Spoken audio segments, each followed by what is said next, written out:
अस्सलाम वालेकुम साइटेरियस, मैं हारिस अज़मी प्रोफेशनल एस्ट्रोलॉजर आपकी खिदमत में हाजिर हूँ। इस हफ्ते का रिसर्च वर्क लेकर खुशियों का दौर शुरू होने ही लगा। ये हफ्ता 21 जुलाई से 27 जुलाई का है।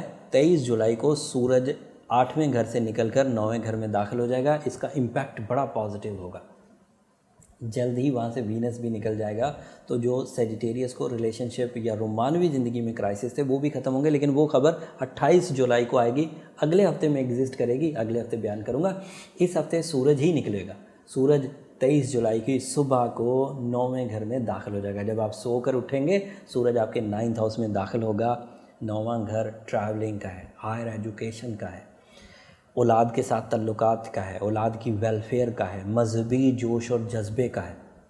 9वें घर में हिजरत की इत्तलात आती हैं। सूरज वहाँ पर बहुत पॉजिटिव है।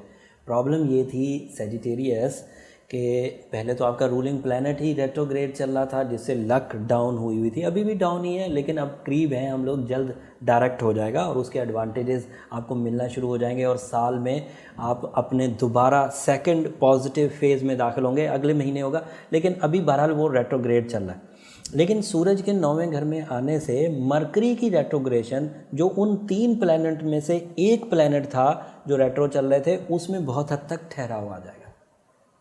9वें घर में इसने आकर तालिब इल्मों को बड़ा डिस्टर्ब करना शुरू कर दिया था जब वो रेट्रोग्रेड हुआ। अब जब सूरज वहाँ पर अपीयर होगा तो उसकी रेट्रोग्रेशन की शिद्दत में कमी आ जाएगी। तो तालिब इल्म तो बच गए और अच्छा परफॉर्म करेंगे, कंसंट्रेशन देंगे, फोकस्ड रहेंगे, मेमोरीज उनकी, कुव्वत हाफ़ज़ा उनका काम करेगा। तो ड्यूरिंग द रेट्रोग्रेशन ही एक रिलीफ मिल गया, ये अच्छी बात है। वैसे लंबा नहीं चलना था, 2 अगस्त को वैसे भी ख़त्म हो जाना था। लेकिन बहरहाल मुफ्त में अगर 10-12 दिन की सपोर्ट मिल जाए तो इसमें क्या मज़ायका है। दूसरा, जब सूरज 9वें घर में आता है तो सूरज 3 चीज़ों का सोर्स है, रोशनी का, हीट का एंड एनर्जी का। वो 9वें घर में ये तीनों चीज़ें देगा। रोशनी देगा तो नए रास्ते मिलेंगे, हीट देगा तो कुछ कर गुजरने का जज्बा पैदा होगा, और एनर्जी देगा तो उस जज्बे को कन्वर्ट कर सकेंगे आप रिवॉर्ड्स में। तो ये तीनों फैसिलिटीज़ अगले 30 दिनों के लिए आपको सपोर्ट करेगी। आगाज़ 23 तारीख को होगा। जैसे जैसे आगे वक्त बढ़ता जाएगा, न्यू स्टार्स अपीयर होते जाएंगे, पोजीशंस बनती जाएंगी, मैं बयान करता जाऊंगा। 9वें घर में 8वें घर में फ़िलहाल वीनस है।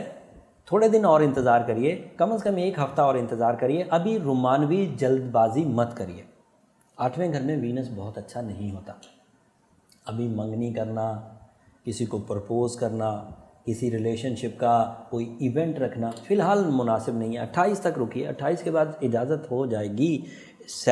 वीनस वहाँ से निकल आएगा, 9वें घर में दाखिल हो जाएगा। मरकरी की रेट्रोग्रेशन कम हो जाने की वजह से जहन स्मूथ, सिल्की, प्लानिंग अच्छी, हायर एजुकेशन अच्छी, एनर्जी लेवल मार्स की वजह से बूस्टअप, सन की अपीयरेंस की वजह से इन सब कारकर्दगी में और इजाफा ये हो जाएगा। तो सेजिटेरियस इन चीज़ों से तो अपने फ़ायदे हासिल कर सकते हैं। जुपिटर अभी भी पहले घर में रेट्रोग्रेड है एंड सैटर्न 2nd हाउस में रेट्रोग्रेड है। इन दोनों सितारों की रेट्रोग्रेशन, एक सैटर्न की रेट्रोग्रेशन तो बहरहाल मुफीद है क्योंकि वो कमज़ोर है, तो आपके यहाँ 2nd हाउस के एडवांटेजेस मिल रहे हैं। जब वो ताकतवर होगा, डायरेक्ट होगा, तो आपको माहौल को 60-70 जैसा होने लग जाएगा। थोड़ा ध्यान रखिएगा। सेहत के मसाइल नहीं होंगे, इस बात के चांसेस बने हुए हैं। यूरेनस 6ठे घर में आपको काफ़ी पॉजिटिव दे रहा है।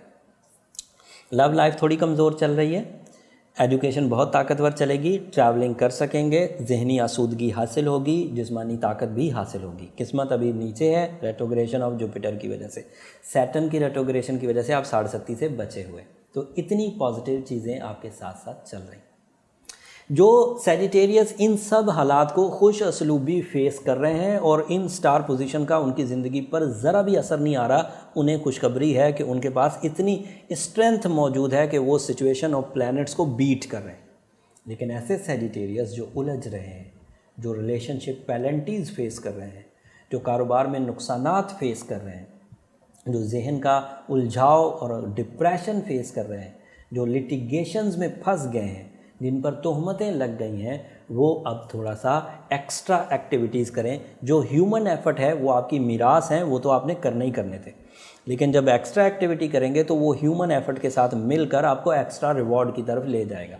एक्स्ट्रा एक्टिविटीज़ में एक ब्लू सफ़ायर पहनना, रूबी पहनना, एमरल्ड पहनना, आपको रास आएगा। ये हाई लेवल के 3 स्टोन्स हैं। तीनों अगर तीनों में से कोई एक पहनेंगे, अगर ब्लू सफ़ायर पहने तो भी चलेगा, रूबी पहने तो भी चलेगा, इवन आप डायमंड भी पहन सकते हैं। ये ऐसे स्टोन्स हैं जो सैटर्न की रेट्रोग्रेशन, जुपिटर की रेट्रोग्रेशन, मरकरी की रेट्रोग्रेशन को बैलेंस कर देंगे। लेकिन उसके लिए हाई क्वालिटी रेडिएशंस चाहिए होते हैं, और high quality radiation in top 3 stone से ही मिलती हैं, blue sapphire, emerald and Ruby से। साथ में सूरज शम्स दिन में 7 दफ़ा ज़रूर पढ़िए। अपने आप को खुश रखने की हर मुमकिन कोशिश करिए। ऐसी सोसाइटीज़, ऐसे दोस्तों से, ऐसी गैदरिंग से बचिए जो आपको और उदास कर देती हों। ऐसे कामों से भी बचिए जो आपके जहन को बोझल करते हों। फ़िलहाल बचने की ज़रूरत है, लेकिन बाद में जब मरकरी की रेट्रोग्रेशन सेटल हो जाएगी, जुपिटर भी डायरेक्ट हो जाएगा, तो चीज़ें फिर और स्मूथ हो जाएंगी। फिर आप उनके साथ जाकर अगर कुछ टाइम स्पेंड करेंगे या उनको मशवरा देंगे तो उनके लिए मुफीद होगा। अभी आपको डिप्रेशन या आपको उलझाव का सामना करना पड़ सकता है। वैसे मैं सैजिटेरियस की लीडरशिप का बड़ा मोतरफ़ हूँ, उनकी बहादुरी का भी बड़ा मोतरफ़ हूँ, लेकिन बहरहाल वक्त की साइंस, ऐसा तो हो नहीं सकता कि अगर सैजिटेरियस ताकतवर हैं तो उनके लिए दिन नहीं चढ़ता या उनके लिए रात नहीं होती। चीज़ें तो उनके लिए भी हो रही हैं। अब समझने की ज़रूरत है कि जो ताकतवर हैं और उन चीज़ों से उन्हें कोई नुकसान नहीं है, वो ठीक है, वो करें, लेकिन जो थोड़ा नुकसान में जाते हैं वो थोड़ा संभल कर चलें। जो रेमेडीज़ दी हैं उसके पीछे एक प्रॉपर रिसर्च मौजूद है, उसके पीछे प्रॉपर फीडबैक मौजूद है, इसलिए उन रेमेडीज़ को मैं बहुत इफ़ेक्टिव समझता हूँ और मानता हूँ।